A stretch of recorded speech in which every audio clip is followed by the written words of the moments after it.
አሁን የመንደር ጠለቅላቆች የሆኑ ሾላቆች ምዕመናንን አንድ የሚያሰድዱበት ኢትዮጵያ የዓለም ብርሃን በሚባለው ቴዎድሮሳውያን የሚባሉት ተሐድሶዎችም ጭምር ቤተ ክርስቲያኒቱን ትቷታል። ኃጢአት ሰልጥኖባታል። ጳጳሳት ኃጢአተኞች ናቸው።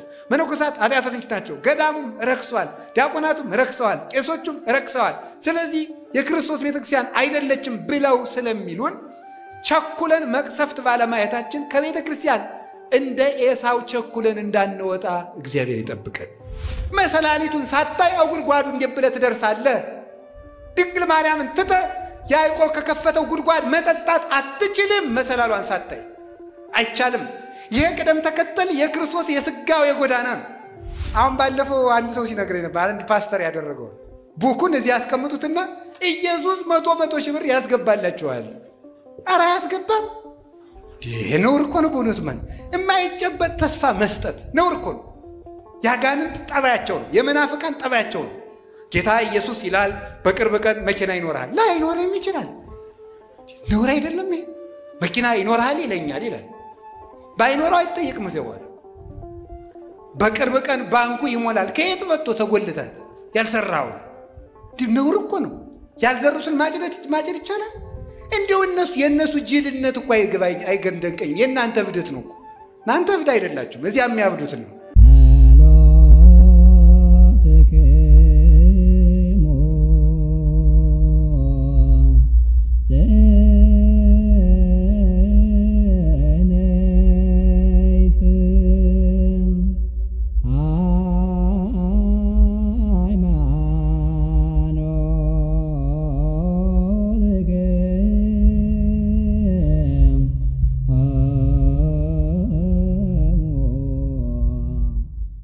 ክርስቲያን አበው መምህራን ሊቃውንት ሁላችሁም አባቶች ካህናት የእግዚአብሔር ቤተሰቦች አንድ አምላክ በሚሆን በአብ በወልድ በመንፈስ ቅዱስ ስም እንደምን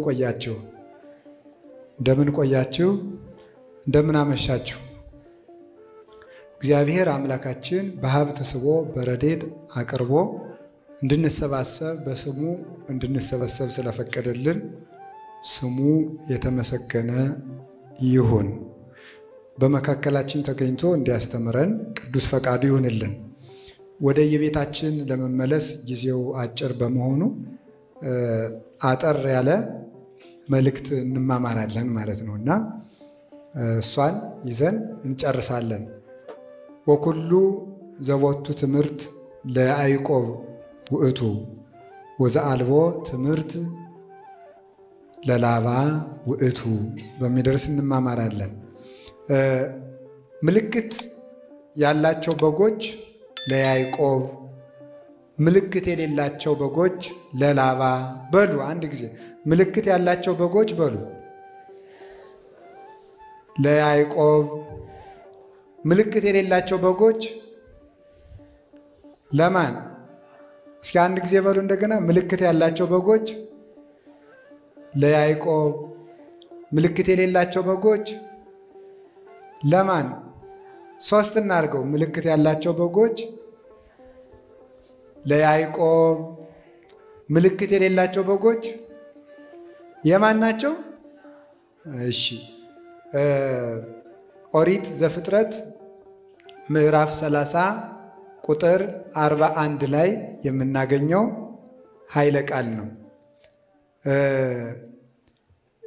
ይህንን ኃይለ ቃል በዘመኑ ሳይኖር ለቅዱሳን እግዚአብሔር በሚሰጠው መንፈሳዊ ዓይን ተቃኝቶ የጻፈልን አባታችን ሙሴ ነው።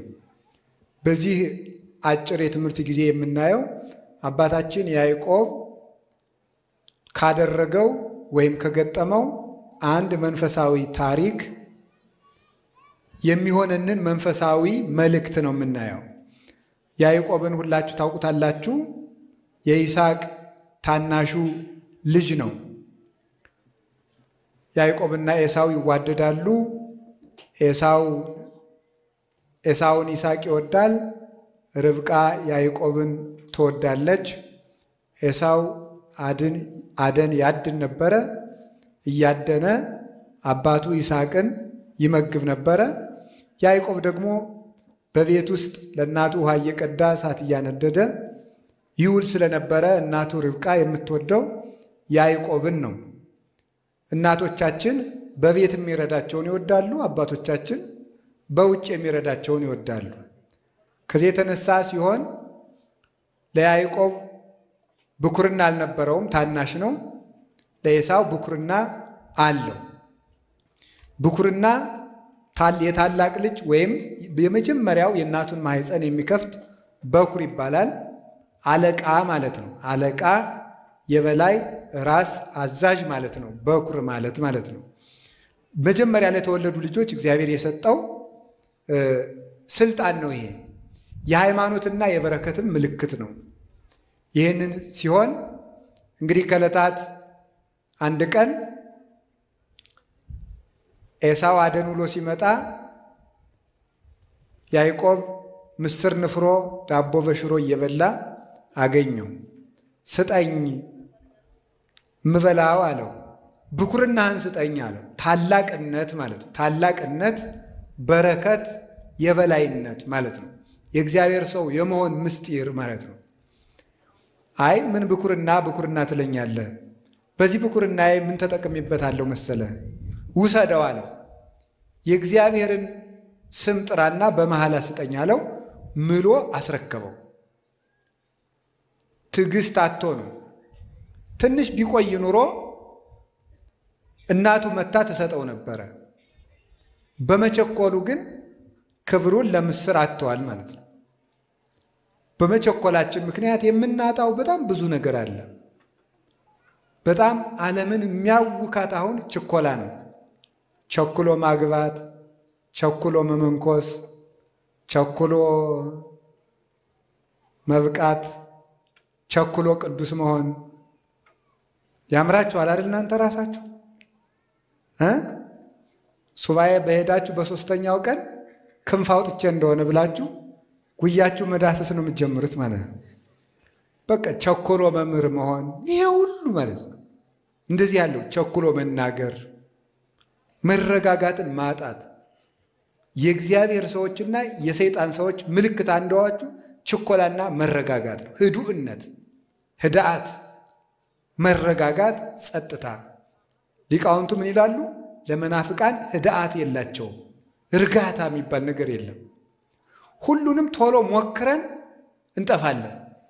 ሌላው ቀርቶ 5 ዓመት የጸለይንበትን ጊዜ እግዚአብሔር ዛሬ መልስ በሚሰጥበት ጊዜ እኛ አኩርፈን ጥለን እንሄዳለን። ቸኩለን ማለት ነው። በክፉ ሰዎች ላይ ሲፈረድባቸው ዛሬ ካላየን ብለን ሃይማኖቱን የሚክድ ሰውም አለ። ከቤተ ክርስቲያን የሚወጣ ዛሬ ለምን ዋጋቸውን አይሰጣቸውም ብሎ ዲዮቅልጥያኖስ የተባለው ንጉሥ ቤተ ክርስቲያንን ያን ያህል የክርስቲያኖችን አካላቸውን እንዳክርማ እየሰነጠቀ ደማቸውን እንደ ውሃ ሲያፈስ የነበር በመቸኮሉ ነው። መቸኮል ከሃይማኖት ያወጣል። ለምንድን ነው እንደዚህ ያደረገው? አባ አጋግዮስ የሚባል ሰው ነበር፣ ጳጳስ። በዘመኑ የነበረው ዲዮቅልጥያኖስ ከፋርስ ንጉሥ ጋር ተዋግቶ የፋርሱን ንጉሥ ልጅ ማርኮ አምጥቶ ለጳጳሱ ለአባ አጋግዮስ ጠብቅልኝ ብሎ ሰጠው። ጠብቅልኝ ብሎ ሲሰጠው ያኛው ንጉሥ መጣና ወርቅ ሰጥቶ ልጁን ይዞት ሄደ። ለጳጳሱ ወርቅ ሰጥቶ ዲዮቅልጥያኖስ ክርስቲያን ነው እኮ መጥቶ ሲጠይቀው ያ ልጅ እሳ ሲለው ሙቶ ቀብሬዋለሁ አለ። በሌላ ጊዜ ጦርነት ተነስቶ የዚያን ንጉሥ ልጅ ዲዮቅልጥያኖስ ማርኮ አምጥቶ ቤት አስቀምጦ ጳጳሱን ያ ልጅ እሳ አለው ሙቶ ቀብሬዋለሁ አለው። ለካ እንዲያሉ እየቀለዱ ነው የሚቀድሱት። እንዲያሉ የቀደሱ ነው ክርስቲያንን የሚሉ። ይሄ ሰውዬ ቅዳሴ ይግባና እግዚአብሔር ካልቀሰፈው እኔ ሃይማኖቴን እክዳለሁ አለ። ቅዳሴ ገባ፣ ቀድሶ ወጣ፣ ምንም አልሆነም። ስለዚህ ይሄ ሰውዬ ዋሽቶ ወርቅ ተቀብሎ ያለውን የለም የሌለውን አለ ብሎ ክዶ ሲቀድስ እግዚአብሔር ካልቀሰፈው የክርስቲያኖች አምላክ ስተት ነው ብሎ አብያተ ክርስቲያናት ይዘጉ፣ የጣዖታት ቤቶች ይከፈቱ ብሎ ያን ያህል ደም እንደ ውሃ ሲያፈስ የነበር በዚህ ምክንያት ነው። ቆይቶ ግን ትንሽ ቢታገስ አባ አጋግዮስ በመላኩ ተቀስፏል። ትዕግስት አጥቶ ግን እሱ ሃይማኖትን ክዶ ቤተክርስቲያን ያን ያህል አሰቃያት ማለት ነው። እግዚአብሔር ደግሞ ኃጢአተኛ ካህንን ቤተ መቅደስ ላይ ወዲያው አይቀስፍም።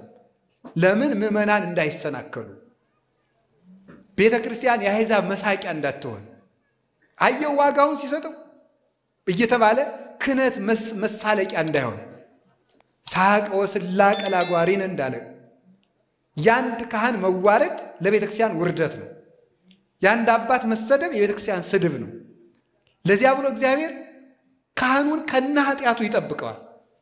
እኛ ግን በመቸኮላችን ምክንያት ቸኩለን እግዚአብሔር ካለ ለምን እነዚህን ጠርጎ ያስወጣቸው ለምን አይገላቸውም ብሎ ቸኩሎ ከቤተክርስቲያን የሚወጣ ሰዋል። ቤተክርስቲያኒቱ ትክክል ስላልሆነች ነው እንጂ የሚሰርቁ የሚያመነዝሩ የሚጠነቁሉ ካህናት ተቀምጠው እግዚአብሔር ዝም ያለ ቤተክርስቲያኒቱ ትክክል ስላልሆነች ነው ብለው መናፍቃኑ ይሄንን መሳሪያ ተጠቅመው ቤተክርስቲያንን እግዚአብሔር ትቷታል ብለው ከቤተክርስቲያን የሚያስወጡ ሰዎች አሉ። እንዴት እግዚአብሔር በእነዚህ ካህናት በእነዚህ ዘማውያን በእነዚህ አመንዝራዎች በእነዚህ ገንዘብ ወዳጅ ጳጳሳት በእነዚህ ዘረኞች አድሮ እንዴት ይኖራል? ቤተክርስቲያኒቱማ ከቀረች ስንት ዓመቷ የሚሉ ሰዎች አሉ። መንደር ለመንደር እየገቡ እንዲህ የሚያደርጉ ግን ቅዱስ ጳውሎስ እንዳለ ወኩሉ ጾሮ ይጸውር። እኔ ራሴ ያጋጥሞኛል በእውነት ማለት ነው።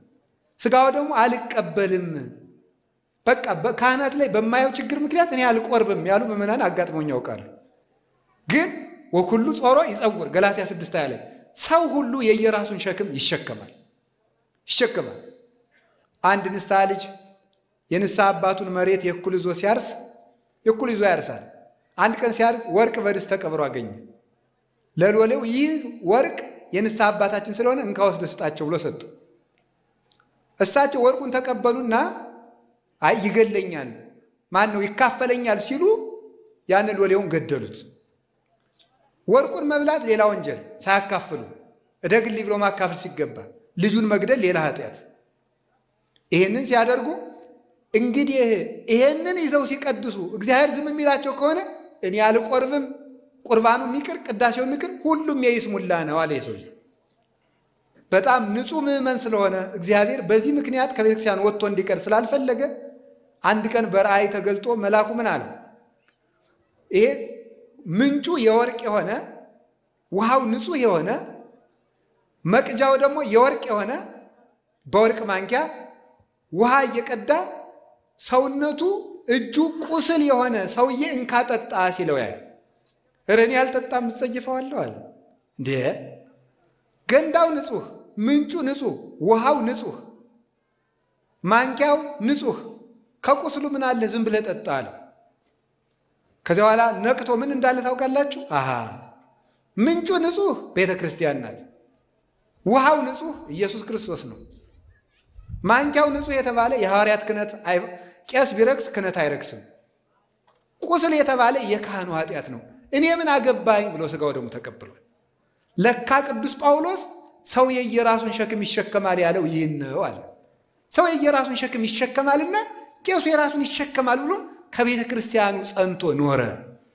አሁን የመንደር ጠለቅላቆች የሆኑ ሾላቆች ምዕመናንን አንድ የሚያሰድዱበት ኢትዮጵያ የዓለም ብርሃን በሚባለው ቴዎድሮሳውያን የሚባሉት ተሐድሶዎችም ጭምር ቤተ ክርስቲያኒቱን ትቷታል። ኃጢአት ሰልጥኖባታል። ጳጳሳት ኃጢአተኞች ናቸው። መነኮሳት ኃጢአተኞች ናቸው። ገዳሙም ረክሰዋል። ዲያቆናቱም ረክሰዋል። ቄሶቹም ረክሰዋል። ስለዚህ የክርስቶስ ቤተ ክርስቲያን አይደለችም ብለው ስለሚሉን ቸኩለን መቅሰፍት ባለማየታችን ከቤተ ክርስቲያን እንደ ኤሳው ቸኩለን እንዳንወጣ እግዚአብሔር ይጠብቀን።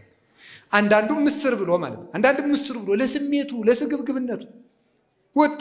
ያዕቆብ ያንን ተግቶ ቢፈልገው አላገኘውም። እዚህ በኋላ ይስሐቅ ልመርቅህ አለው።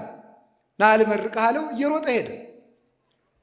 ሊያድን ሲሄድ ያዕቆብ ቶሎ ብሎ ኤሳው አድኖ እስከሚመጣ ድረስ አርዶ አወራዶ ለአባቱ ሰጠው። የማንን? የኤሳውን ልብስ ለብሶ አጥጤና ማዛው ለወልድ የጥቀ ጥንቁቀ ከመጽና ገዳም ዘባረኮ እግዚአብሔር እምነጠሉ ለሰማይ ወምነ ስፋህ ለምድር ይኩን በረከትከ እንዲህ ያለ በረከት ይስጥህ ልጄ ብሎ መረቀው። ፈጥኖ ስለደረሰ ትልቁ ልጁ ሳይደርስ ታናሹ ልጁ አባቱን አስደሰተ። አባ ጊዮርጊስ ዘጋስጫ ኤሳው የአዳም ምሳሌ ነው፣ ይስሐቅ የእግዚአብሔር ምሳሌ ነው። ታላቁ ልጁ ፈጣሪውን አላስደሰተም፣ አዳም ፈጣሪውን አስከፋ። ታናሹ ልጅ የታላቁን ልብስ ለብሶ አባቱን ደስ አሰኘ ማለት የአዳምን ስጋ ለብሶ ለአባቱ ራሱን የተወደደ መስዋዕት አድርጎ ያቀረበ ክርስቶስ ነው። ከዚያ በኋላ በረከት ለምድር ተሰጠ። የያዕቆብ ልጆች በዚህ 12 ልጆች በያዕቆብ በረከት ተባረኩ። እሱ የታላቅ ወንድሙን ልብስ ለብሶ ለአባቱ ባቀረበው ምግብ ባገኘው በረከት የሱ ልጆች በረከትን አገኙ። መላው እስራኤል ተባረኩ።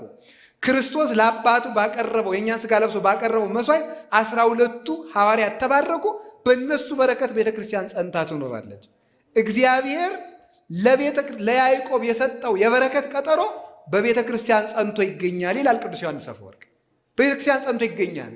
ማርና ወተት የምታፈስ ምድር አልሰጠውም። ከሰማይ ጠል ከምድር በረከት ሁሉ አልሰጠውም ለያዕቆብ። ለያዕቆብ የሰጠው በረከቱ ምንድነው ከተባለ ቤተክርስቲያን ውስጥ የሚገኘው የቤተክርስቲያን በረከት ነው። ይሄንን በረከት ሰጠው። በኋላ ሊገለው ሲፈልገው ተሰዶ ሄደ። ሂድ ወደዚያ ወደ አጎት ሂድ አለው። ሄደ። መንገድ ላይ ተንተርሶ መንገድ ላይ ሲደርስ መሸበት፣ እንቅልፍ መጣበት። ከመንገድ ዘወር ብሎ ተኛ። እንደተኛ ከተንተራሳት ደንጊያ ላይ መሰላል ከምድር እስከ ሰማይ ተተክላ መላእክት በውስጧ ሲወርዱባት ሲወጡባት ከጫፏ ላይ እግዚአብሔር ተቀምጦባት አየ። ይህ ስፍራ ታላቅ ነው። ዛቲኑ ሆታ ለሰማይ፣ ይህ የሰማይ ደጅ ናት። ይህ ሰማይ ደጅ ነው። ዘይት ሐነጽ ቤተ እግዚአብሔር ብሎ እዚያ ላይ ዘይት አፍሶ ያዕቆብ ስደቱን ቀጠለ። እየተረጎምን ለመሄድ ይቺ መሰላል እመቤታችን ቅድስት ድንግል ማርያም ናት። መሰላል በማለዳው ክፍለ ጊዜ እንደተማርነው የላዩ ወደ ታች እንደሚወርድ አምላክ ሰው ሆኖባታል። የታቹ ወደ ላይ እንደሚወጣ ሰው አምላክ የሆነው በሷ ንጽህና ነው። የወርቅ መሆኗ የሷ ንጽህናዋ ቅድስናዋ ነውር የሌለባት መሆኗ ነው። ላይ ጫፏ ላይ ያለው የመሰላሉ ራስ የድንግል ማርያም ሕሊና ነው። እንደምታስታውሱት ቅዱስ ጳውሎስ ምን ይላል? የሴት ሁሉ ራስ ወንድ ነው ይላል። የሴት ሁሉ ራስ ወንድ ነው አይደል እንዴ? አይደለም ነው ባትሉም ነው። የሴት ሁሉ ራስ ወንድ ነው ማለት ምን ማለት? ሴት ልጅ ለሔዋንነት ከደረሰች በሙሉ አይምሯ ወንድ ነው የሚያስብ ማለት ነው፣ ሌላ አይደለም። የሴት ራሷ ወንድ ነው ማለት ይሄ ነው ማለት አይደለም ነው። ስትለብሱ ራሱ እኮ ሴቶች ወንዶች ስለናንተ ምን እንደሚያስቡ እያሰባችሁ ነው የምትለብሱት ማለት ነው። ስለዚህ የሴት ራሷ ማን ነው ተባለ? ወንድ ነው ነው። ልብስ ሴቶች ጌጥ የሚያበዙት ለዚያ ነው። ምንም ነገር የለው። ምንም የታወቀ ነገር እኮ ነው። ስለዚህ የሴት ራሷ ማን ነው? ወንድ ነው። የድንግል ማርያም ራስ ግን እግዚአብሔር ነው ይላል ዮሐንስ ዘደማስቆ። የድንግል ማርያም ራስ ግን እግዚአብሔር ነው። እሱን ብቻ ነበር የምታስበው ማለት ነው ፈጽሞ። ለዚህ ነው እንዘ ያአምር ብእሴ ያለችው። ወንድ ሳላውቅ እንዴት ይደረግልኛል ብላ የተናገረችው ለዚህ ነው። ወንድ ሳላውቅ እስከ መጨረሻው የተዘጋ ማይተመ ድንግልና እስከ መጨረሻው ድረስ እኔ እኮ ወንድ አላውቅም ያለችው በዚህ ነው ድንግልናዋ ጸንታ። እንዲያውም ምን ይላል? እኔ ወንድ አላውቅም ያለችው መናኝ እኮ ነኝ እያለችው ነው ይላል። በድንግልና ምኖር መናኝ ነኝ። እንዲያውም ቅዱስ አትናቴዎስ ሲተረጉም ምንድነው የሚለው? ድንግል ማርያም ቤተ መቅደስ በ12 ዓመቷ የገባቸው ይላል። ቤተ መቅደስ የመነኮሳት የበዓታቸው ምሳሌ ነው። ስለዚህ ምን አደረገች ማለት ነው? እሷ ገና ከእናቷ ማህፀን ጀምሮ ቤተ መቅደስ ገብታ መኖሯ በዚያም ጸንታ መቆየቷ መነኮሳት ከእናታቸው ማህፀን ጀምረው በድንግልና ጸንተው በበዓት ጸንተው ለመኖራቸው ነው። ስለዚህ ወይነስው ደናግል ድህሪያ እሷ ድንግል ትሆናለች። እሷን እየተከተሉ ሌሎች ደናግል ይከተሏታል። የደናግል መመኪያቸው ያሰኛት ይሄ ነው። ፊት አውራሪ የሆነችው በዚህ ምክንያት ነው። ሰማይን የከፈተችው መሰላል እርሷው ናት። ሰማይን የከፈተችው መልአክን ከሰው ጋር ያነጋገረች፣ ሰውን ከመልአክ ጋር ያደጋገረች፣ መልአክ ወደ ሰው የወጣባት፣ ያዕቆብ ከስሯ የተኛባት ማለት ድንግል ማርያምን ተስፋ እያደረገ መሞቱ ነው። ከስሯ የተኛው ማለት ነው። ለዚህ ነው እኛ ስዕል ስንስል የኢትዮጵያ ቤተክርስቲያን ስዕል ስትስል ዘከመተ ማኅፀንም ይባላል። አታች ላይ የሚተኛ ሰው እያይታችኋል። ከመቤታችን ስዕል ስር እዚያ ላይ ይተኛል። እመቤታችን እያዩት የተኙ የሞቱ አባቶቻችን ናቸው። ሁሉም ተስፋቸውን ሳያገኙ ሞቱ ያለው ቅዱስ ጳውሎስ ለዚህ ነው። ሁሉም ተስፋቸውን ሳያገኙ ሞቱ። እሷን ተስፋ እያደረጉ ሞቱ፣ አረፉ። ሀላዩ ከጫፏ ላይ ያለውን ንጉሥ ተስፋ እያደረጉ ሕያው እግዚአብሔር መላእክትን ወደ ታች አወርዳ ሰውን መላክን ሰው አድርጋ አንድ ማህበር ወይ ከውኑ አሃደ መርኤተ ለአሐዱ ኖላዊ ለአንድ እረኛ ለክርስቶስ አንድ መንጋ ለመሆን የበቃ ነው በዚያች መሰላል ነው። ይሄንን ይዞ ነው ቅዱስ ቄርሎስ መናፍቅም አንዳንድ ጊዜ ይነሳ እመቤቴ ይነሳ ጥሩ ነው። እንዲያውም ቅዱስ ዮሐንስ አፈወርቅ ይላል መናፍቃን እናመሰግናችኋለን ለእናንተ መልስ ለመስጠት የረሳናቸውን መጻሕፍት ሁሉ እንድንመረምር አድርጋችሁናል ጠቀማችሁን እሰይ ኑ ይላችኋል ኑ እንመልስላችኋለን ይላል። ስለዚህ እነዚህ እና ቅዱስ ቄርሎስ ለንስጥሮስ መልስ ለመስጠት በተሰበሰቡበት ጉባኤ ምን አለ? ንስጥሮስ ድንግል ማርያምን ተሳድቦ ለሱ መልስ ሲሰበሰቡ አስተጋባአተነ ቅድስት ድንግል ተመልከቱ እንተባቲ ንዋየ ድንግልና ዘአልቦ ሙስና መለወጥ የሌለበት ድንግልና ያላት ምርጥ ቃይቱ ማርያም ሰበሰበችን ይላል። ምርጥ ቃይሏቸው አልቆ ውድ ነገር የሚቀመጥበት ነው። እግዚአብሔር ከተቀመጠባት ከድንግል ማርያም በቀር ምርጥ ቃ ማን አለ? ምርጥ ቃይቱ ማርያም አምላክን የያዘች ምርጥ ቃ ውዲቱ ቃ እሷ ናት። በዓለም የማትለወጥ እሷን ነው። ስለዚህ እቺ እመቤታችን የጉባኤያችን እመቤት ናት። ለዚህ ነው ሰላም ለኪ እንዘ ንሰግድ ለኪ ማርያም ምን አስተበቋቂ ማህበረነ ዮም ድንግል ባረኪ ምን ይላል? እዚህ ማህበራችን ባርኪ የማህበር እመቤታችን ናት። የጉባኤ እናት እመቤታችን ናት። ታች ያዕቆብ አለ ከላይ መልአክ ይወርዳል። ሰውና መልአክ አንድ ላይ እንዲሰበሰብ በቤተልሔም እንዲሰበሰብ ያደረገቻቸው ሰማይ ማርያም ናት። እሷ ናት እመቤታችን።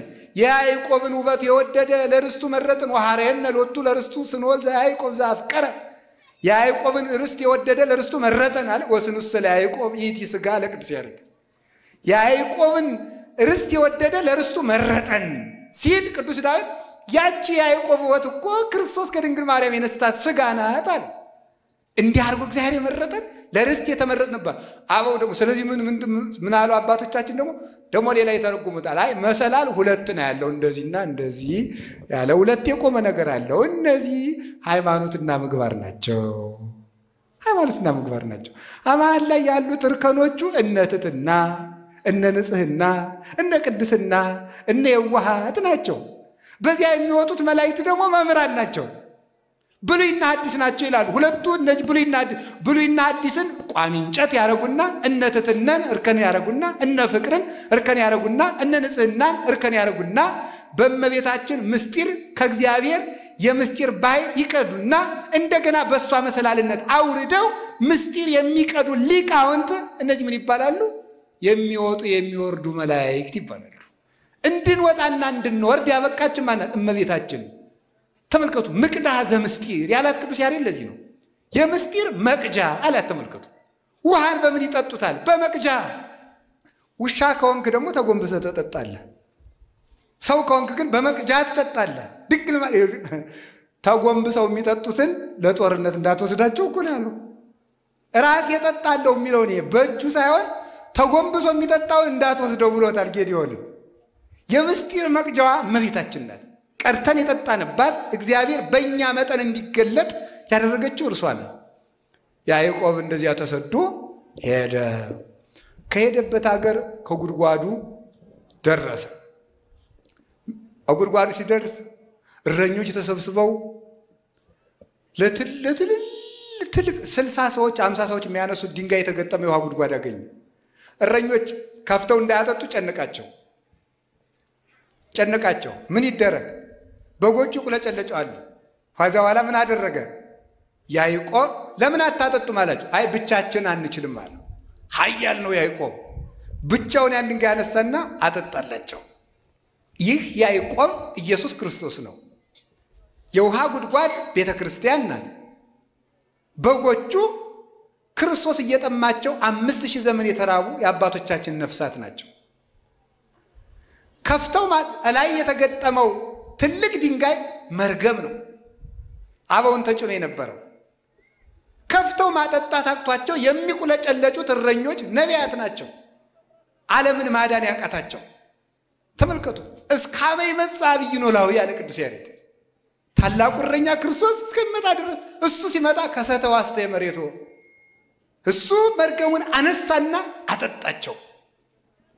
በወገቡ ታላቁ እረኛ ያለ ተመልከቱ ያለው ያዕቆብ እስኪመጣ ድረስ ሁሉ አልተከፈተም። ክርስቶስ እስኪመጣ ድረስ የምህረት ይቅርታ አልተሰጠም። እርግማን በላያችን ላይ ነበር።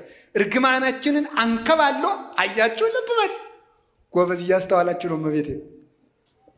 ይውላችሁ የእርግማኑን ድንጋይ ከማንሳቱ በፊት ምን አይቷል? መሰላሏን አይቷል። ክርስቶስ እርግማናችንን አስወገደልን ከማለት በፊት ድንግል ማርያምን መረጣት ማለት ይቀድማል። ለዚህ ነው አባቶቻችን ያዕቆብ ከፍቶ አጠጣ ከማለት በፊት እረኞቹ ይቁለጨለጩ ነበር ማለት ይቀድማል። ይህን ሊቃውንት ብለው ይተረጉሙታል። እንዲህ ብለው ይተረጉሙታል። ምን ብለው? ሰው ይላሉ አባቶች፣ ሰው ከነገረ ክርስቶስ አስቀድሞ ነገረ ማርያምን መማር አለበት፣ ከነገረ ማርያም አስቀድሞ ትንቢተ ነቢያትን መማር አለበት ያሉ ለዚህ። ይህን ያላወቀ ሰው ከክርስቶስ መድረስ ፈጽሞ አይችለው። መሰላሊቱን ሳታይ ጉድጓዱ እንዴት ብለህ ትደርሳለህ? ድንግል ማርያምን ትተህ ያዕቆብ ከከፈተው ጉድጓድ መጠጣት አትችልም። መሰላሏን ሳታይ አይቻልም። ይሄ ቅደም ተከተል የክርስቶስ የሥጋው የጎዳና ነው። እዚያ በኋላ ሄደ። ራሔል እየሮጠች መጣች። ነው አያችሁ ነው ጉድጓዱ ራሔል እየሮጠች መጣች። አንቺ የማን ነሽ? እኔማ የላባ ነኝ። ወንድሜ ነው ይሄ ሳላት፣ ወንድሜ ነው ይሄ። እዚያ በኋላ አብሯት ገባ። አብሯት ከገባ በኋላ ራሔልን አጋባኝ አለው። እሺ አለ። ራሔልን አጋባኝ ሲለው እሺ አለና አውቆ ትልቅ እያለ ትንሽ አይዳርም። ታላቂቱ ልያ እንደው መልኳ የዚያን ያህል ነው። እሷን ዳረለት። ዟላ ተዳር ሰርጎ ዓለም ቀለጠ ተብሎ ስትታይ ማናት? ልያ። ታምር እኮ ነው። ራሔልን ብሎ ወዶ ልያ። አይገርማችሁም? እናንተ እንደዚያ ሆናችሁ አታውቁም? በመልክ እኮ አይደለም። ራሔልን ብላችሁ እየለፋችሁ ልያ ናችሁ። በቃ ሁሉ ነገር ማለት ነው። መጨረሻ ላይ መልክ ለፍቶ ልያ፣ ለፍቶ ልያ። ይልቁ ይገርማል እኮ ለፍቶ እግዚአብሔር ውጭ ተለፍቶ ተነግዶ መጨረሻ ላይ ልያ ነው ሲነጋ ማለት ነው። ሲነጋ ያው ዛሬ እንዴት ላርጋ ነው? 7 ዓመት ተገዛልኝ ነው። 7 ዓመት ተገዝቶ ማን ይሰጠዋል? ልያ። ይልቁ አይደርስም። 7 ዓመት ተገዝቶ ልያን ከሰጠው በኋላ እንዴት ታደርገኛለህ ሲለው ትልቅ እያለ ትንሽ አይዳር ማለት። እንደገና ደግሞ 7 ዓመት ተገዛና ራሔልን ልጨምርላት እንደገና 7 ዓመት 7 ዓመት ከተገዛ በኋላ በል ደግሞ ይስጠኝና ወደ ሀገሬ ልመለስ ሲለው እንደገና 7 ዓመት። ስንት ዓመት ተገዛ ያዕቆብ? 21 ዓመት ተገዛ። ግን ያዕቆብ ራሔልን ይወዳት ነበርና ለያዕቆብ ጥቂት ቀን ሆነለት ይላል። በያዕቆብ ውበት ምክንያት 21 ዓመት እንደ ቀን ተቆጠረ። ራሔል መንግስተ ሰማያት ናት ይላሉ ሊቃውንቱ። ስለ መንግስተ ሰማያት ውበት የብዙ ዓመት መከራ እንደ ጥቂት ቀን ይቆጠራል ይላል። ያዕቆብ መከራውን ያልሰለቸው የሚወዳትን ራሔልን ስለሚያውቅ ነው። ቅዱሳንን መከራ ያልሰለቻቸው የመንግስተ ሰማያትን ውበት ስለሚያውቁ ነው። ሕማምን ዘለሰዓት ክብረ ወስብሐተ አፈርፊዶ ይገብር ለነ ይላል ቅዱስ ጳውሎስ። ለጥቂት ሰዓት ቅዱስ ጳውሎስ ያን ያህል ዓመት ተሰቃይቶ የጥቂት ሰዓት መከራችን ይለዋል። የጥቂት ሰዓት መከራችን ብዙ ክብርን አብዝቶ ይሰጠናል። የጥቂት ሰዓት ቅዱስ ቄርሎስ ዘእስክንድርያ ይህን ሲተረጉም ይላል ዓለም ከተፈጠረ ጀምሮ እስከሚጠፋ ድረስ ያለ የሰው ልጅ በሙሉ ዋጋ ሆኖ ቢሰጥ መንግስተ ሰማያትን ለአንድ ደቂቃ ትክ ብሎ ለማየት እንኳን ዋጋ አይገኝም ይላል። ግን አጋንንትን ያሳፍራቸው ዘንድ ሕያው ቅዱስና መሐሪ እግዚአብሔር ይችን የመሰለች ሀገር በቀዝቃዛ ውሃ ሰጠን ይላል። ቸር ይለዋል እኮ ነው በእውነቱ ማለት ነው። ቸር በቀዝቃዛ ውሃ መንግስተ ሰማያትን የሚሰጥ ነጋዴ እግዚአብሔር ብቻ ነው። እግዚአብሔር ብቻ ነው። ከዚያ በኋላ ያዕቆብ ደመወዜን ስጠኝ ሲለው 7 ዓመት ገዝቶ ደግሞ አልሰጥም። እኛም የመንግስተ ሰማያትን ውበት ገብቶን መከራ እንድንንቅ እግዚአብሔር ይርዳን። አሜን በሉ እንጂ። ራሔልን ለማግኘት ስንት ዓመት መገዛት ያስፈልጋል? ልያን እዘህ የምትሮጥ ከሆነ መሮጥ ይቻላል። ራሔልን እስከምታገኝ ድረስ ድካም ነው። አሁን የፕሮቴስታንቱ ምኑ እኮ ደክሞት ነው። ኧረ በቃኝ እኔ ሆዴ ሞላ እኔ እያለ የሚጃጃል ነው። ልያን እዞ የሚሮጥ ነው ይሄ ሁሉ ማለት ነው። ራሔል አይደርስም። ትዕግስት የላቸውም። ለራሔል ዋጋ አይከፍሉም። ለመንግስተ ሰማያት ዋጋ አይከፍሉም። አላላ ተገዛ ደሞዜን ስጠኝ ሲለው አልሰጥም። ኋላ አይ በቃ እንግዲህ አይደርስም መስሎት እኮ ነው። በል እንግዲህ ዝጉርጉር እግዚአብሔር ምን ብሎ ይመክረዋል ያዕቆብን? ዝጉርጉር ሲወለድ ለኔ ይሁን በለው አለ። ኋላ ሄደና ዝጉርጉር ሲወለድ ያዕቆብ በግ ጠባቂ ነው። አብዛኞቹ የእግዚአብሔር ቅዱሳት በግ ጠባቂዎች ናቸው። የሚገርማቸው ዳዊት በግ ጠባቂ ነው፣ ሙሴ በግ ጠባቂ ነው፣ አብርሃም በግ ጠባቂ ነው፣ ዮሴፍና ወንድሞቹ በግ ጠባቂዎች ናቸው፣ ያዕቆብ በግ ጠባቂ ነው። ሁሉም በግ ጠባቂ ነው። ምክንያቱም የክርስቶስ ምሳሌ ክርስቶስ የኛ እረኛ ስለሆነ ማለት ነው። የሱ ምሳሌዎች ስለሆነ ከዛ በኋላ ዝጉርጉርን ስጠኝ በለዋል። ዝጉርጉር ሲወለድ ልውሰድ አለ። ውሰድ አለ። ዝጉርጉር ምን 10 ዓመት አንድ ቢወለድ ነው ብሎ ነው። ደው ድረስ እኮ አይደርስም መስሏችሁ የምትገቡት ቃል ኪዳን ብዙ አይደል? ብዙ ድሮ እናት አባቶቻችን እንደሚቀልዱብን ማለት ነው። ይሄንን ግልገል አሳድግና ያንተ ነው ይሉና ስንለፋ ጫው ስናልስ ለይተን ቅጠል ስናበላ ከርመን ደግሞ ይቻውን የተወለደችው ናት እንባላለን። አይ መከራችን እኮ ነው እንደወለድ ስንለፋ ይሄ እንግዳ ስለሚመጣውን ልናርደው ነው ፍኛውን እሰጣለሁ ለአንተ እንባላለን። ከስረን ቅርት እንደው ይገርማል። እንደዚህ እኮ ነው ማለት ነው። ያንዳንዱ ትዳር ቃል ኪዳን እንደዚያ ነው አይደል? እንደዚህ አይደርስም መስሏችሁ ማለት እንደው እሺ በይኝ እንጂ እኔ እንደው ምንም እኮ ነው። ሰውየው ራሱ ዛሬ ምንም አያደርግም። ዘዋል የመጨረሻ በጥብጥ ነው የሚሆነው ማለት ነው። እና እንደዚህ አድርጎ አይደርስም መስኮት ዝጉርጉር ውሰድ አለ። የማይጨበጥ ተስፋ መስጠት ያጋንንት ምናቸው ነው? መለያቸው ነው። የማይጨበጥ ተስፋ መስጠት እስቲ እግዚአብሔር ያሳያችሁ። አሁን ባለፈው አንድ ሰው ሲነግረኝ ነበር፣ አንድ ፓስተር ያደረገው ሁላችሁም አካውንታችሁ ባንኩን ቡኩን እዚህ ያስቀምጡትና ኢየሱስ 100 ሺህ ብር ያስገባላችኋል። ኧረ ያስገባም ይሄ ነውር እኮ ነው። በእውነቱ ማለት የማይጨበጥ ተስፋ መስጠት ነውር እኮ ነው። ያጋንንት ጠባያቸው ነው። የመናፍቃን ጠባያቸው ነው።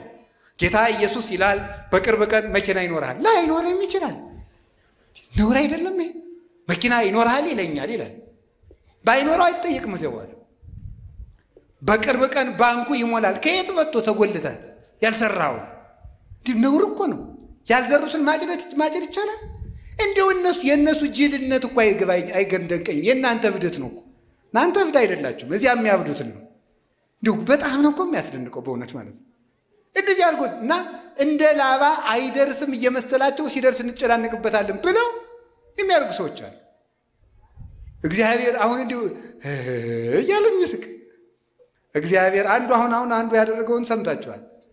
እግዚአብሔር ስንት ሴቶችን ነው እግዚአብሔር ከኔ ውለዱ ብሏቸዋል እያለ ሲያጃጅል አሁን ደቡብ አፍሪካ ታስሮ ያለ ከ60 በላይ ሴቶችን ነፍሰ ጡር አድርጎ ማለት ነው። አሁን ያንንም እንግዲህ ጌታ ኢየሱስ ፈቅዶ ብሎ የሚቀበለው እብድ ንፍልል ማለት ይሄ እኮ ነው። እውነት ነው የምነግራችሁ። የማይጨበጥ ተስፋ አንሰማም። እስኪ በሉ የማይጨበጥ ተስፋ በሉ። ምን አንልም። ደግሞ ምንድነው የሚለው መጽሐፍ? የሚታይ ወዘሰ ዘያስተሪ ኢኮነ ተስፋ። የሚታየው ተስፋ አይደለም። እስኪ በሉላችሁ የሚታየው በሉ ምን አይደለም? ተስፋ አይደለም። በሚታይ ጤና ይሰጣል። በቅርብ ቀን በእግርህ ትሮጣለህ። በቅርብ ቀን በእጅህ ትሮጥ። ምንድነው እንደዚህ ያለ ነገር? ዘሐመ ምስለ ክርስቶስ ይነግስ ምስለ ክርስቶስ እምከመ አረይነ ሕማመ ምስሌሁ ከማሁ ንኤሪ ክብረ ምስሌሁ። ቅዱስ ጳውሎስ ያለው በመከራ ከመሰልነው በክብር እንመስለዋለን። ከክርስቶስ ጋር እንሞታለን፣ ከክርስቶስ ጋር እንነሳለን። የሥጋ ስብከትን ተስፋ የሚያስደርግ የላባ ስብከት ይሄ ነው። ዝቁርቁሩን ውሰድ የሚል አይደርስም መስሎት ነው። ኋላ ምን አደረገ? ያዕቆብ የዋህ ነው፣ ሞኝ ግን አይደለም። ቅድም እንደተነገር ነው 3 በትሮችን ወሰደና ላጣቸው። 2ቱን ላጠ፣ አንዱን ቅጥልጣል አደረገው። ቅጥልጣል ወይም ሸመልመሌ ምን ማለት መስላችሁ? አሁን ጫፍ ላይ ይልጠዋል፣ ቀጥሎ አይልጠውም፣ ይቀርጸዋል ማለት ዝጉርጉር ማለት ነው። ኋላ እነዚያን አንድ ነው በደንብ አድርጋችሁ እንድትሰሙ። 2ቱ ተልጧል፣ አንዱ ብቻ ነው ወስዶ አገንዳው ያደርገዋል። አገንዳው ሲያደርገው በጎቹ ያንን እያዩ እንዲጠጡ ያደርጋቸው። ሲጠጡ ደግሞ አውራ በጎች መጥተው አንድ እንዲሆኑ ያደርጋቸዋል። ከዛ በኋላ ያንን እያዩ ሲጠጡ አንስት በጎች ያን እያዩ ሲጠጡ አውራ በጎች መጥተው ደግሞ አንድ ሲሆኑ ያንን ብትር የመሰለ ይጸንሳሉ። ጠቅላላ በጎንም እንደሆነ ዝጉርጉር እንደው ይገርማል እኮ ጠቅላላ የሚወለደው በሙሉ ምን ሆነ ዝጉርጉር እንዲሆነ ይሄንን ይዘው ሊቃውንቱ ሴቶች እንደው አንዱ ነው ያለ ሴቶች ወንድ በተመኙበት ቀን ሌላ ወንድ ሲያልፍ እንደው በሜዳው ተመኝተው ማታ ከባላቸው ጋር ካደሩ የቀኑን ሰው የሚመስል ሊወልዱ ይችላሉ። ይሄ በጣም ችግር ነው ማለት ነው። ይሄ በጣም ችግር ነው። ከዚያ በኋላ ሰውየው ምን ሊል ይችላል? ከማን የወለድሽ ይል ያ ልጅ ደግሞ ያ ሰውየው ቁጫን ሰውዬ አስቸጋሪ ነገር ነው እውነቱ ማለት ነው። ስለዚህ ለዚህ ብልሃቱ ምንድን ነው የሚያስፈልገው? ዓይንን መመለስ ነግሬያችኋለሁ። እስቲ ዓይንን መመለስ በሉ። አዎ ቅዱስ ዳዊት ያለው ይሄ ነው። ሚጦላ ዓይንቴ ከመ ይርአ ከንቶ ዓይኖቼ ከንቱ ነገርን እንዳያዩ መልስልኝ። እስኪ በሉ ዓይኖቼ በሉ ከንቱ ነገርን እንዳያዩ ምን በልልኝ ነው መልስልኝ። ዓይንን መመለስ እንዴት ያለ መልካም ነገር ነው ማለት ነው። እንደው በዚያው የሥጋውን የምናውቀው ትዳሩም እንዳይበጣበጥ ብዬ ነው ይሄን ያመጣሁት እንጂ ሐሳባችን ሌላ ነው። ዝጉርጉር ተወለዱ። ከዚያ በኋላ ዝጉርጉር ተወለዱ። ከዚያ በኋላ ምልክት ያላቸው በጎች በሙሉ የማን ሆኑ? አረ ንገሩኝ በሞቴ ርዕሳችን ላይ ደረስ ትምህርታችን ይጨርስ ነው። ዝጉርጉሮች የማን ናቸው? ምልክት የሌላቸው የማን ናቸው? የላባ ናቸው ማለት። እዛ ወደ ያዕቆብ ያንን በግ ካተረፈ በኋላ እግዚአብሔር ምን አለው? ወደ ቤቴል ተመለስ አለው። ተመለስ እንግዲህ አንተን ወደ ተግዱሩ ለአንተ ወደ ተገለጥኩበት አባትህ አብርሃምን ከካራን ከካላውዲዮን አውጥቼ በመስዋዕት መሰዊያው ላይ በተገለጥኩበት ላንተ በታየውበት ላንተ በተገለጥኩበት ለአባትህ ለይስሐቅ በታየውበት የወርቂቱን መሰላል ወዳየባት ወደ ቤቴል በጎችና ቤተሰብን በሙሉ ይዘህ ውጣ አለው። አባታችን ያዕቆብ ብዙ ነፍስ ሆኖ ዘመድ አፍርቶ ልጆቹን ይዞ በጎችን አስከትሎ በጣም ብዙ ሺህ በጎችን ይዞ ወደ ቤቴል ተመለሰ። እኛንም ሁላችንንም ይመልሰን እግዚአብሔር። ምስጢሩን እንነጋገርና እንጨርስ። ይሄ ላባ የተባለ እንግዲህ ተመልከቱ። ላባ ዲያብሎስ ነው። ላባ የተባለ ዲያብሎስ ነው። በደንብ ብላችሁ ስሙ። ላባ የተባለ ዲያብሎስ ነው። ያዕቆብ የእግዚአብሔር ምሳሌ ነው። እግዚአብሔር ምሳሌ ነው። ያዕቆብ በዚያ የኖረበት ጊዜ ወይም ደግሞ እዚያ የነበረው ገንዳ በጎቹን ያጠጣበት የነበረው ገንዳ የቅድስት ቤተ ክርስቲያን ምሳሌ ነው። ውሃው የጥምቀት ምሳሌ ነው። በጎቹ ምዕመናን ናቸው። አውራ በግ የተባሉ መምህራን ናቸው። እነዚህ መምህራን ናቸው። ያ በትር የተባለ ሁለቱ የተላጡት የተባሉት አብና መንፈስ ቅዱስ ናቸው። አንዱ የተዝጎረጎረው የተባለ ወልድ ነው፣ ሰውም አምላክም ነውና ወልድ እሁዬ ጻዳ ወቀይህ ልጅ ወንድሜ ቀይና ነጭ ነው። ማቴዎስ መኃልየ 5:8 ላይ ልጅ ወንድሜ ቀይም ነጭም ነው፣ አምላክም ሰውም ነው። አምላክም ሰውም ነው። ዝጉርጉር የተባለ እሱ ነው። እሱን እያሳየ ያጠጣቸው ነበር ማለት ክርስቶስን እያስተማሩ ያጠምቋቸዋል ማለት ነው። ሂዱና ለምን ወንጌል አስተምራችሁ ደቀ መዛሙርት ያድርጓቸው ስላለ ክርስቶስን እያስተማሩ ክርስቶስን እየሰበኩ በልቡናቸው እያሳደሩ በክርስቶስ ስም እየጠሩ እክህደከ ሰይጣን እያሉ አምን በክርስቶስ አምላኬ እያሉ አጋንንትን እያስካዱ ላባን እያስካዱ ዲያብሎስን እያስካዱ ክርስቶስን እየሰበኩ ያጠምቋቸዋል። በጎቹ ተመልከቱ። በጎቹ ምን ይጸንሳሉ ሲባል ዝጉርጉር በትሩን የመሰለ ይጸንሳሉ ማለት ክርስቲያኖች ከቤተ ክርስቲያን ክርስቶስን እየመሰሉ ይወለዳሉ ማለት ነው። ክርስቶስን እየመሰሉ ይወለዳሉ ማለት ነው። ክርስቲያኖች ምልክት አላቸው ማለት ክርስቲያኖች ሲያዩአቸው ክርስቶስን ይመስላሉ ማለት ነው። ክርስቶስን ይመስላሉ ማለት ነው። ከቃሉ ጋር ናችሁ። ክርስቶስን ለመምሰል ያብቃል። ሊቃውንት ደግሞ መልሰው ምን ይላሉ? በጎቹ እነዚህ ምንድን ናቸው? አውራ በጎቹ መምህራን፣ በትሩ ኢየሱስ ክርስቶስ፣ ውሃው ጥምቀት ትምህርት፣ ምዕመናን እና በጎቹ ዝጉርጉር መጽነሳቸው የክርስቶስን ትምህርት ሰምተው በልቡናቸው የማሳደራቸው ነው። ዝጉርጉር መውለዳቸው ማለት ያንን በምግባር መግለጻቸው ነው። እነሱን የመሰለ ሰው መተካታቸው ነው። እንጦንስ መቃርስ፣ መቃርስ ጳኩሚስ፣ ጳኩሚስ ቴዎድሮስ፣ ቴዎድሮስ አረጋዊ፣ አረጋዊ ዮሐኒ፣ ዮሐኒ ተክለ ሃይማኖትን መውለድ ማለት ነው። ይሄንን ማድረግ መቻል ማለት ዝጉርጉር አይቶ ዝጉርጉር መጽነስ ማለት ክርስቶስን መስሎ ኑሮ ክርስቶስን የመሰለ ልጅ መተካት ማለት ነው።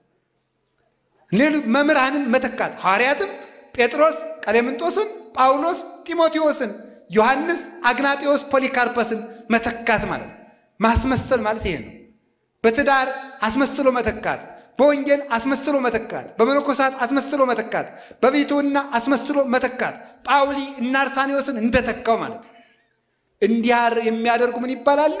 የያዕቆብ በጎች። ለዚህ ሁሉ መድኃኒቱ አውራዎቹ ናቸው ማለት መምህራን ናቸው። ዓለምን በጥበጥ የሚያደርጓቸው ያለ አውራ በግ መጽነስ የምትችል በግ እንደሌለች ያለ መምህር ምግባር መስራት የሚችል ምዕመን የለም። ሳይማሩ የሚያገቡ ሰዎች፣ ሳይማሩ የሚመነኩሱ ሰዎች በጥበጥ የሚያደርጉ እየሮጠ ሄድና መመንኮስ፣ እየሮጠ ሄድና ደግሞ ዘግቻለሁ ማለት ሰይጣን ሲያጨናንቀው እንዲሁ እኮ እናንተ አንድ ወር ፑሻፕ ሳትሰራ ኮማንዶ መሆን ትችላለህ? ነውር አይደለም ወይ? ነውር እኮ ነው ይሄ ማለት ነው። አየር ወለድልውን እንዴ ብለን የምትሆነው እንዲሁ እኮ አይደረስሉና ደረትህ እንደገረረ አጥንትህ እንደደረቀ ማሰሪያ ሳይፈታ ምን ብለህ ነው ኮማንዶ የምትሆን? ሞኝ አረም ነቀላ መሰለ እንዴ? አይኮንም። እንደዚህ ሁሉ ዝም ብሎ ብድግ እየሮጡ ወዶ ሰው ዝርግቼ ደግሞ ጸልይ ከሰይጣን ጋር ደረት ለደረት ውረት እንውረድ ይቻላል? አይቻልም።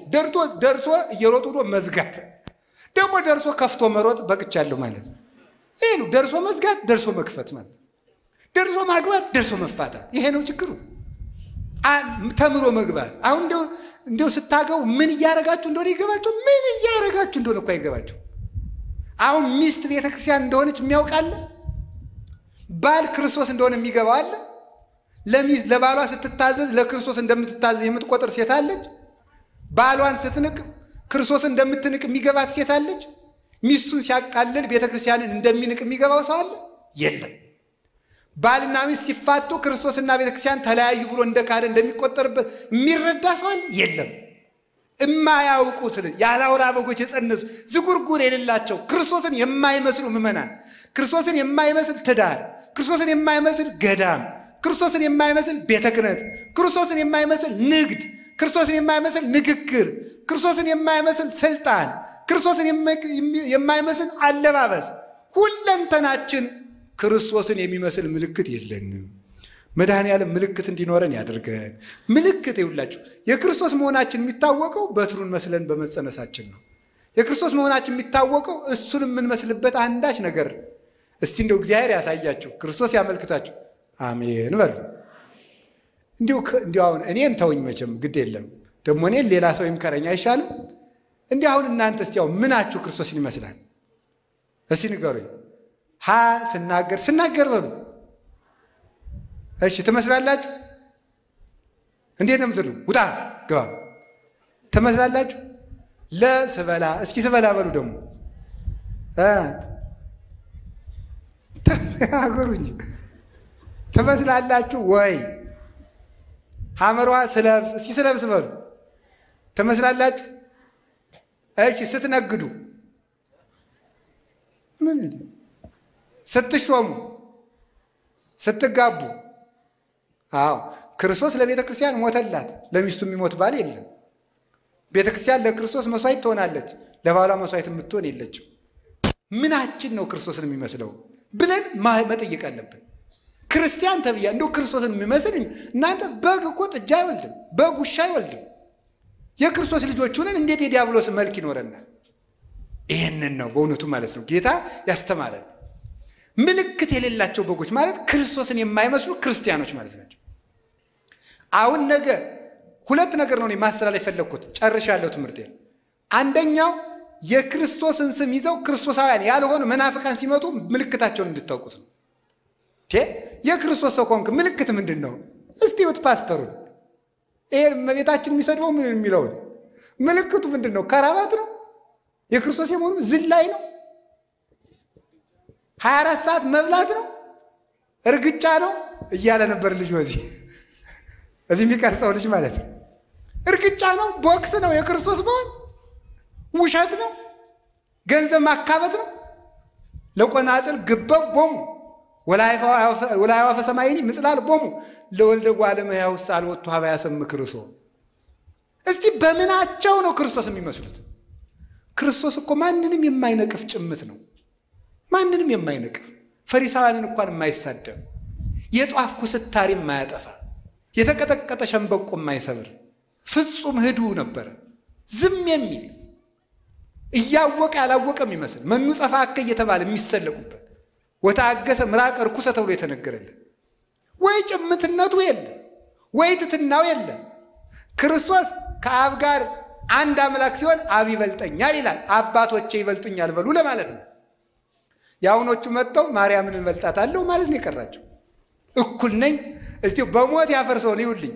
አሁን ያሉ ዛሬ ያሉ በምድር ላይ ያሉ ፓስተሮችን እስቲ እንደው በመጽሐፍ ቅዱስ ካለው የሚበልጣችሁ አንድ ሰው ንገሩ ይባል የለም። አንድ የሚበልጣችሁ ሚካኤል አይበልጣቸው፣ ገብርኤል አይበልጣቸው፣ ዳዊት አይበልጣቸው፣ አብርሃም አይበልጣቸው፣ ጳውሎስ አይበልጣቸው፣ ድንግል ማርያም አትበልጣቸው። የሚበልጣቸው አብ ብቻ ነው። ክርስቶስም ወንድማቸው ነው። በእነሱ ሎቱ ስብሐት የሚበልጣቸው ማንን ከየት የመጡ ናቸው እነዚህ? ምልክታቸው የዲያብሎስ ልጆች ምልክታቸው ትዕቢት። እስኪ ትዕቢት በሉላችሁ በሉ እንጂ ንገሩኝ። ክርስቶስ ማን ያለ? አብ ከኔ ይበልጣል። እስኪ አብ ከኔ ይበልጣል በሉ። አንድ እንደሆነ ግን አብ አነ ወአብ አሐዱ ነን፣ እኔና አብ አንድ ነን አላለም ብሏል። እኔና አብ አንድ ነን ብሎ አንድ ከሆነ አባቴ ይበልጠኛል ያለ ለምንድን ነው? ከአባቶቼ እኔ አንሳለሁ በሉ ለማለት ነው። ከየትኛውም በላይ ናቸው። የሚሰማቸው ካገኙ ሲኖዶሱ ግድ የለም። እግዚኦ ሰማይና ምድር እኮ ይደነግጣሉ። ክርስቶስ ተመልከቱ አንከሩ ሐራ ለኡላን ተመልከቱ ሶበሪ ወለሳት ግሩም እንዘይትላክ ላርዳይሁ ወይ ቀንት አቆይሁ።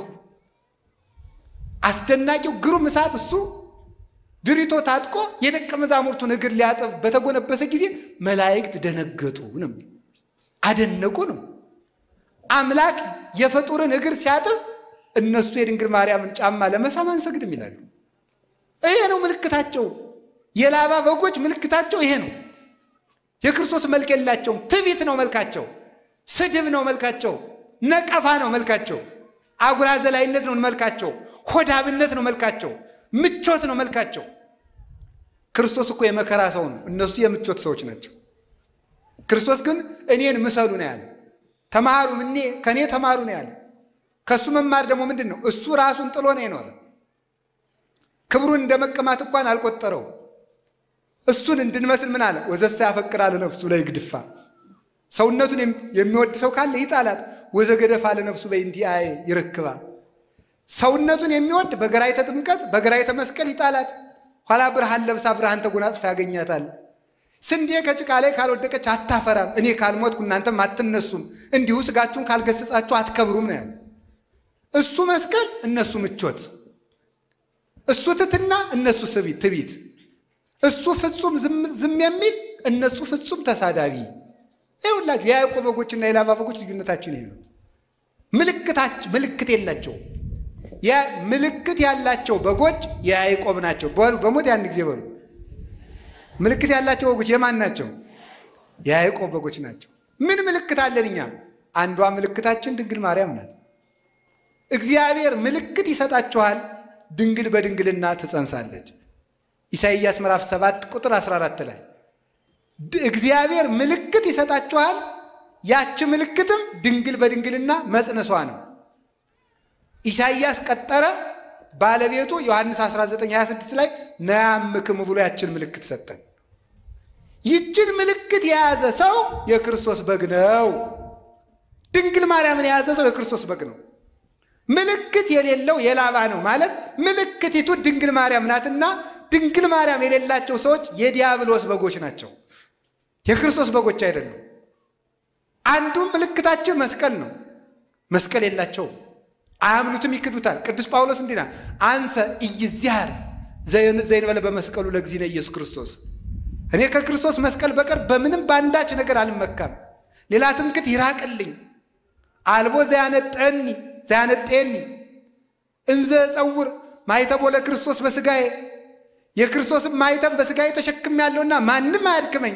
ገላትያ 6:14 ላይ ክርስቶስ ዓለምን የሚሸከም ሆኖ ሳለ ማቴዎስ 27:57 ላይ እንደተጻፈ ስምዖን ቀሬናዊ እንዲያግዘው ያደረገ ከተቀበለው መከራ መስቀሉ ከብዶት ነው። ነገር ግን ክህነትን በጴጥሮስ ማርያምን በዮሐንስ እንደሰጠ መስቀሉን በስምዖን ለመስጠት ነው፣ በረከት ለማካፈል። መስቀሉ የሌላቸው እነዚህ ተፈጥሯዊነትን የካዱ ስንፈጠር እንኳን እግራችን ስንዘረጋ እጃችን ዘረጋ መስቀል መሆናችን ለመስቀል እኛ ራሳችን የመስቀል ምልክት ነን። መስቀሉን የጣሉ ምልክት የሌላቸው በጎች የዲያብሎስ የላባ ናቸው። እኛ ግን መስቀሉም አለን፣ እመቤታችንም አለች። ጥምቀት የላቸው፣ አይጠመቁም። የያዕቆብ ልጆች ከገንዳው ነው የሚገኙ። እነዚህ ደግሞ አይጠመቁም። የኢየሱስ ስም ብቻ እየጠሩ ነው የሚኖሩ። ክርስቶስ አራያ አድርጎና አንዳንዶች በስብከት ተጠምቀናል ይላል፣ አንዱ በስሙ ተጠምቄያለሁ ስሙን ካመንኩ ይበቃኛል ይላል። ክርስቶስ በውሃ ነው የተጠመቀ፣ በውሃ ትጠመቃለህ። በውሃ ነው የተጠመቀ። ሐዋርያትን አጥምቁ አለ እንጂ የሰበከውን 5000 ሰው ሁሉ አጥምቁ አላለም። ግዱን በመጣው ሐዋርያዊ ሰንሰለት በጠበቀ ክህነት ከተጠመቅ የክርስቶስ በግ ትሄዳለህ እንጂ ከክርስቶስ እንጀራ የበላው ሁሉ ካህኑ ነው፣ አልተሾመም፣ አላጠመቀም። እንጀራ መብላት ለ5000 ሰው ተፈቅዷል፣ ማጥመቅ ግን ለሐዋርያት ነው። ይህንን የሚፈጽሙ የያዕቆብ በጎች ናቸው።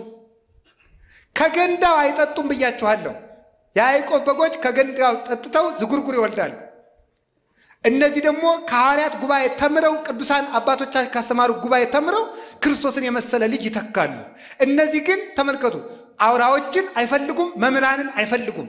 የአትናቴዎስ፣ የቄርሎስ፣ የዮሐንስ አፈወርቅ፣ የአግናጤዎስ፣ የቅዱስ ያሬድ፣ አባ ጊዮርጊስ፣ የኤስድሮስ ትርጓሜ ሲባሉ ተረት ነው የሚል ስም ያወጡለታል። ያለ አውራ በግ መጽነስ የሚፈልጉ ያለ መምህር መጽደቅ የሚፈልጉ ትርጓሜን የሚነቅፉ እነዚህ የላባ በጎች ናቸው።